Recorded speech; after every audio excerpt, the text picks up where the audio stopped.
Today's episode is brought to you by Audible. Get your free audiobook by going to audibletrial.com/Lutheran Cartographer. The Lutheran Cartographer, Episode 8.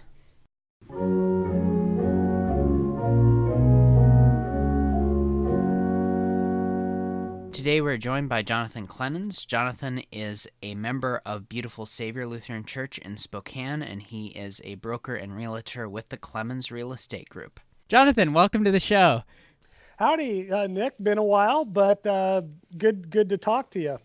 Good to talk to you, too. So we originally talked back in 2018 at the Issues Etc. conference, and just as kind of a side plug, if any of our listeners have not been to one of these conferences, I would highly recommend it, and I think Johnathan would, too. Absolutely.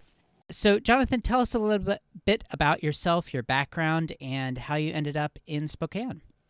So I am from Seattle. I was born there, and I spent the first 34 years of my life there, essentially. I did, for college, went to the other side of the state, just right by Idaho, to go to Washington State University. But outside of that, spent the first 34 years there.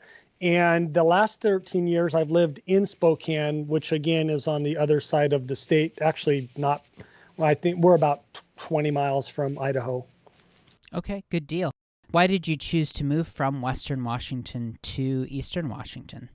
The job was a primary factor. Ironically, Spokane's not exactly a destination for biotech, which I spent 20 years working in biotech.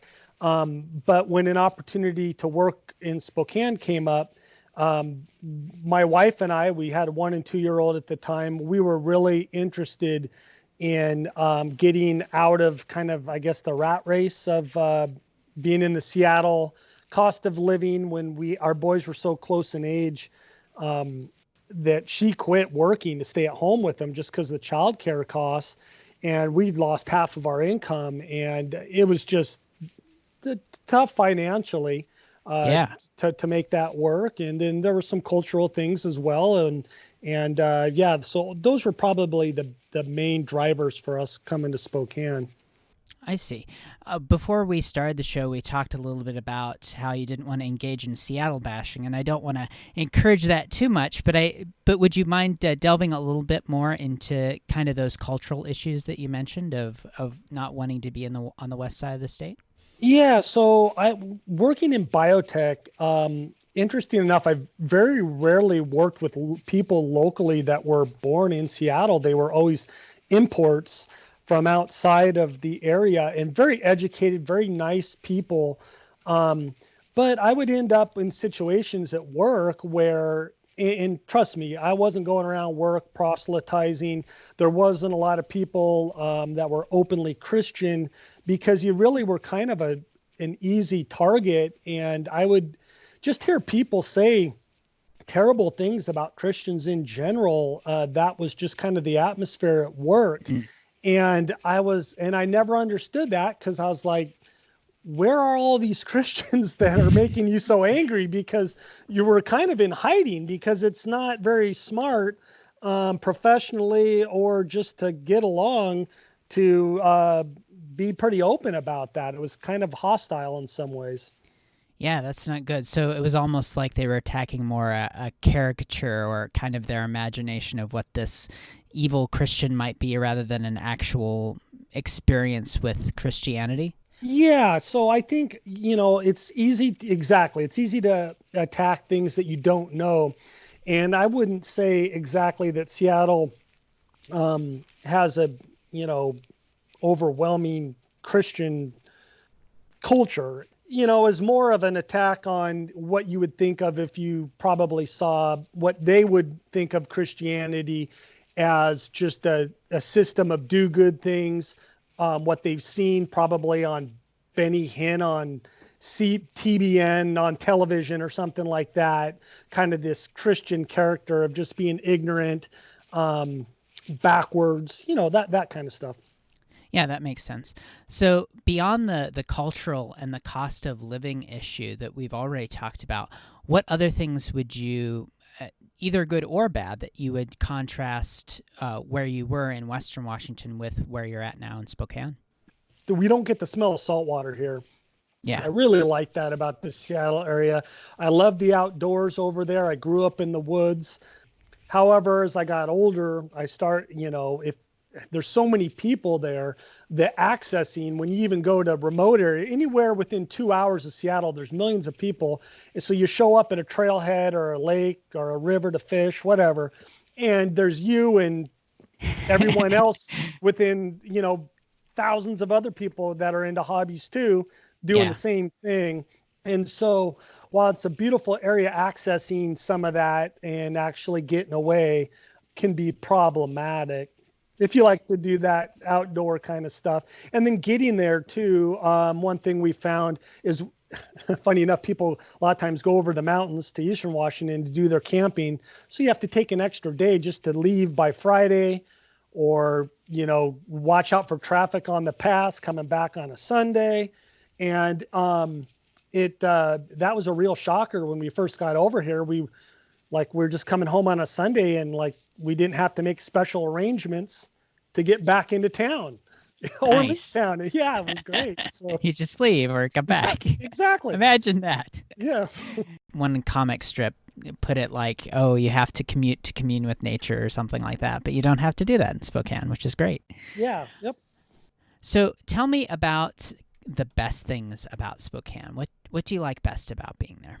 Well, I do like it is a slower pace of life. I kind of touched on it, easier access to the outdoors. I mean, Spokane, the nearest large city to the east would be Missoula, and then or Coeur d'Alene, but I mean, they're not really large cities, and to the west would be Seattle. And so once you leave Spokane, you're out in the country. So 20 minutes, you just pick a direction and you're in a rural area, in a remote area. So I really like that. People are culturally, I would say that it's more moderate. We have, like anywhere, there's people all over the spectrum when you talk about political aspects. But people aren't as militant, or I guess if you don't fit in with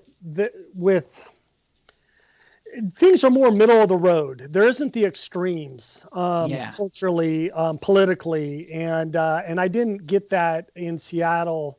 Anywhere from work or just in general, if you said the wrong thing, you could really get somebody up in your grill about that's you're either ignorant or you're somehow prejudiced, or you don't fit what their mold.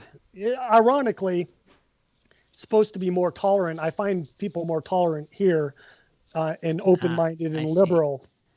So it's almost the kind of idea of politics kind of swallowing everything and everything getting more and more political. You find that Spokane is kind of a break from that, where even if you disagree with people, it's not the end of the world, and that politicization hasn't happened quite as much there. Is that a way to summarize that? Yeah, I don't want to be blowing smoke and saying that there aren't those extremes, but not what I found over there. My neighbor across the street, he's an atheist and politically very different from me, but we're very good friends. He knows about me. I'm not afraid to say that I'm a Christian or a Lutheran. With him, he knows that. And, I just take care of him like I would any, we're great friends. We fish together. He's much older than me. I look out for him. My boys mow his grass and blow his snow, and we have a great relationship. And I know where he's coming from. He knows where, but we don't fight. We don't fight about that, Yeah. So You're just good neighbors, which is great. Yes. We've talked about the good things about Spokane, the access to the outdoors, the more relaxed culture, the fact that you don't have to watch every single word you say. And those are all great things. Let's talk about the flip side. What isn't so good about Spokane? We don't have the Mariners. Well, then you just don't have to despair every year, right? Yeah. So one thing about Spokane that's way different than Seattle, and there's a good side to this too. Sure. But the bad side is, um, well, the thing is we don't have the economy that Seattle does. When I go back there, there is just money. I mean, there is so much money, whether it's in real estate, what people drive, everything. I mean, everything's just new. Everything's torn down. I mean, from when I was a kid, I can't even recognize the place. It's been torn up and rebuilt, and everything is so different. Um, we don't have that. We don't have the software or biotech hubs. We do have a great a lot of regional hospitals that serve Montana, Idaho, Eastern Washington. So that would be one big driver. But on the flip side, that's kept our housing prices lower. Things tend to kind of stay the same longer. I mean, we have change here. We can tell the economy's doing well, but our hires aren't as high, but our lowers aren't as low either. So, Okay. but it would be good for Spokane would really, having a nice manufacturing base like a Boeing or the software presence, even on it's a smaller city, much reduced scale, that type of economy would be good. We just don't have that driver. I see. So it's not as economically prosperous as you might see during a boom cycle on the western side of the mountains. Sure. Yep. Absolutely. Okay. So let's transition to talk about we've talked about the good and the bad. What's it like being a Lutheran in Spokane? I'm just going to speculate here because I've been a Lutheran on the west side of the state and then on the east side of the state. I can comment a little bit. It was interesting going back to Collinsville for the Issues Etc. conference because I think Washington or even just the Northwest in general is a little bit more relaxed about how we operate. And Uh-huh. I would say, I mean, and that's good in some ways, and there's also a downside to that. But being a Lutheran, I think it's easier to be a Lutheran in your life outside of your home. Uh-huh. Like I've already touched on in the workplace. In general, but we're still dealing like even in my church there are a diversity of people and a diversity of ways that they want the church to operate, and you know so we still see those struggles. Ultimately, what I really do like about our church is that the Word of God is not open for interpretation, in that we believe in the Bible. And if as Christians, if we can't have a commonality, and one thing I like about our confessions is if we don't have a framework or something that we do agree on, then we end up getting caught. You end up going in directions that where, like with the Methodist Church splitting, Yeah. that's just going down. ELCA issues. So I don't really see that in our church or our area here, but we not everyone's always on the same page. Yeah. It sounds like it's kind of a place with its own struggles as any congregation or church goes through. Yeah. Sure. Yep.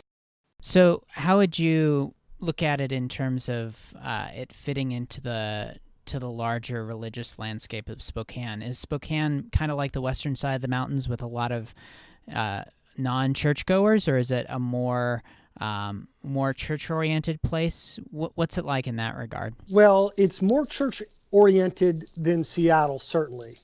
Okay. But I wouldn't call it what you would think of as a church, like maybe what you'd get traditionally in the Midwest, which I have a feeling is probably changing as well. Sure. But definitely, it's more spoken about. People you ask, and you'll hear sometimes some people like, oh, on Sunday they went to church. Whereas I didn't get as much of that on, but I mean, we're still in Washington State, and there's still a lot of transplants here from other parts. I don't know. Side note, I thought about this, like where a lot of people that I've met that moved from out of state, they're usually like, I don't know, they might come from a church family or they're ex-Catholics or something, but then when they come here, they ditch the church. Maybe they're running from something. I don't know. Yeah, that's an interesting question. I've heard two pastors joke about this. One said that all their Bibles fell off the wagons when they went over the Rocky Mountains. That's Yeah. one joke I've heard, and then the other is the reason that Mount Rainier is white is that's all the transfer papers that never arrived. So yeah, it is a very strange phenomenon. I'm not quite sure what causes it. Yeah, interesting question. So let's talk about what it's like to raise a family in Spokane. You mentioned you have two boys. What are the things to watch out for in terms of raising a family? What's it like there?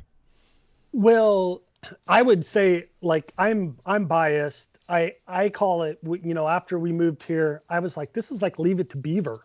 Um, if you turn on the news and look for everything yeah, I mean, we have homeless a problem here. I thought it was pretty bad until I went back and saw what had happened when I was in Ballard. I'm like, what the heck is going on here? Yeah, But Seattle's. Oof. yeah, Yeah. so we have, but it's my boys, like we can afford, we live in the city. Uh-huh. They walk to school, to the elementary and their middle school.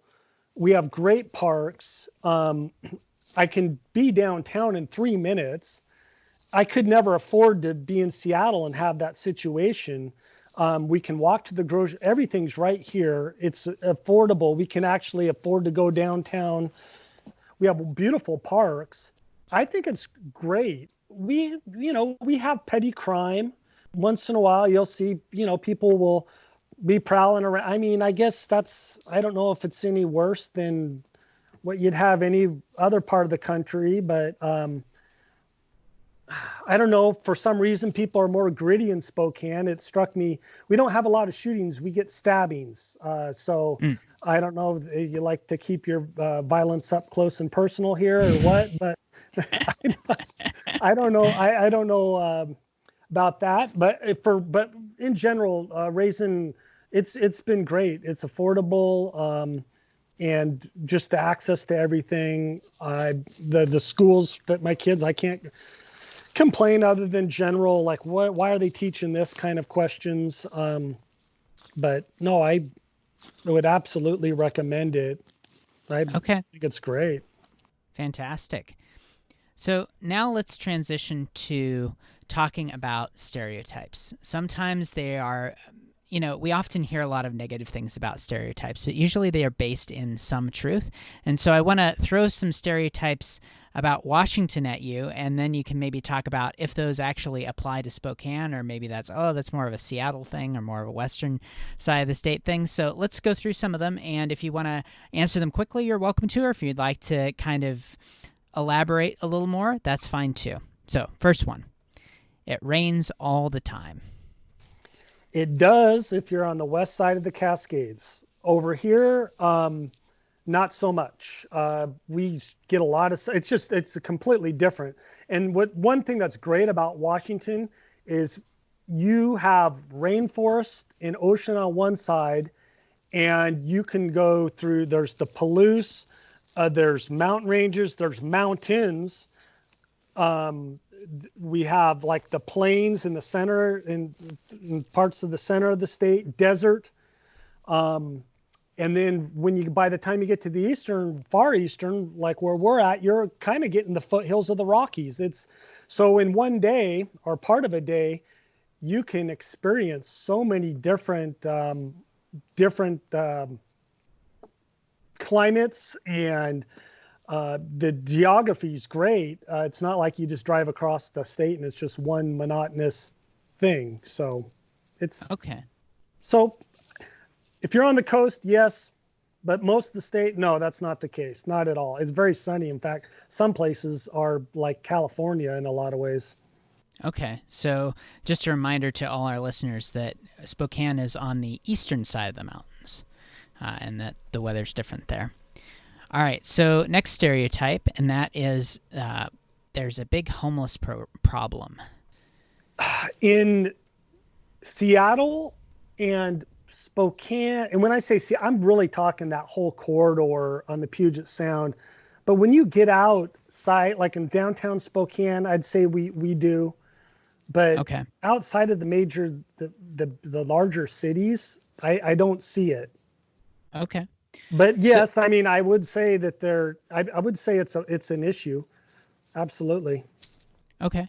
So, what other misconceptions or things people might think about Spokane that really are true or really aren't true about Spokane? I would, so speaking from the perspective of a West Sider, that Spokane is, all Republican conservative. That's not the case politically. Spokane is like any larger city. It has a diversity. It's much more conservative. I'd call it middle of the road than Seattle, absolutely. But no, not everyone here is a gun-toting, right-wing fanatic. Culturally, Spokane is backwards. No, I absolutely not. We have all sorts of neat things to do culturally here, and we can be a little slow on a couple years on the uptick on some things, but Absolutely, yeah. And we've already kind of gone over some of the benefits that come with that slower pace of life as well, mhm. which is really good. So now let's talk a little bit about the cultural scene in Spokane. Is there much to do in terms of concerts or restaurants, things to do, that sort of thing? Yeah, so absolutely. So the restaurants is actually, man, it is really boom. There are so because the downtown core, and what's neat about Spokane is you have your downtown, but then there are little neighborhoods throughout the city itself, where they have unique. They're not just little strip malls or anything like that. They're just we rail lines. I mean, the city really prospered from all the mining and timber 100 plus years ago. And so everything was laid out, and they're little micro definite neighborhoods, and they're all accessible. It's not like there's what I'd call blackout periods where it's 4 o'clock. I can't go get a gallon of milk or go out to eat because I'm going to get caught in traffic. You just go Yeah. and do. And so there's tons of great places to eat. One that I would mention that I recently came across, and it's in downtown, is Chicken and More, also Chicken and Mo, it's called. And it's a southern type place, and I've eaten Uh it at huh. Zell's and all those places that are famous in Seattle. And yeah, I mean, it's awesome. And don't usually get super excited about, but if you ever do come to Spokane, Chicken and More, it's worth checking out. Let's take a moment to thank our sponsor. If you're listening to this podcast on a device, you know the power of having audio on the go, whether it's running errands, doing chores. Audible wants to bring the power of audio to you with books. And right now, you can go get a free book through Audible to try out their service. You can go to audibletrial.com/Lutheran Cartographer and check out their wide array of books. I'd recommend checking out Luther's Table Talk. You can get it for free with this trial offer, and you can listen to 7 hours of the wit and wisdom of Martin Luther. But if Table Talk isn't to your taste, you can try something else out. They have a huge audio catalog to choose from. So go to audibletrial.com/Lutheran Cartographer to check out that free trial. So then let's transition to the part of the podcast that I really look forward to, where we talk about the hidden gems of the area. We've already mentioned chicken and more. What other either rest or mo?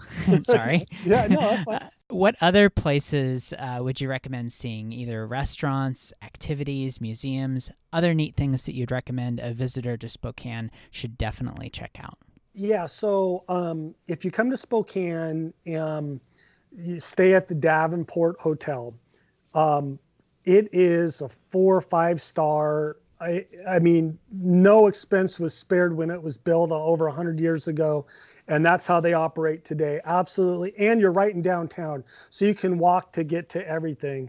Also in downtown is Riverside Park. There's an actual island there. Used to all be train yards downtown, and Spokane still is a big train city, but I think it was the 1974 Expo, that island, the river runs right through it. So there's an actual falls and beautiful river, wild, running right through the downtown, which you don't get through most major cities. So checking that out. We also have just great park systems in general. When the city's founders laid the city out, they wanted to have a great park system. So, I think it was the nephew of the guy that did Central Park in New York, laid out the parks here. Oh, really? Yes. I didn't realize there was that connection there. Yep. And so just not far from my house is one awesome park, a 90-acre park right in the city here called Manitou. And it used to be a zoo years ago, but I mean, it has a beautiful English garden, Japanese garden, some wild areas, duck ponds, open field areas for outdoor activities, splash pads, beautiful park. So Manitou.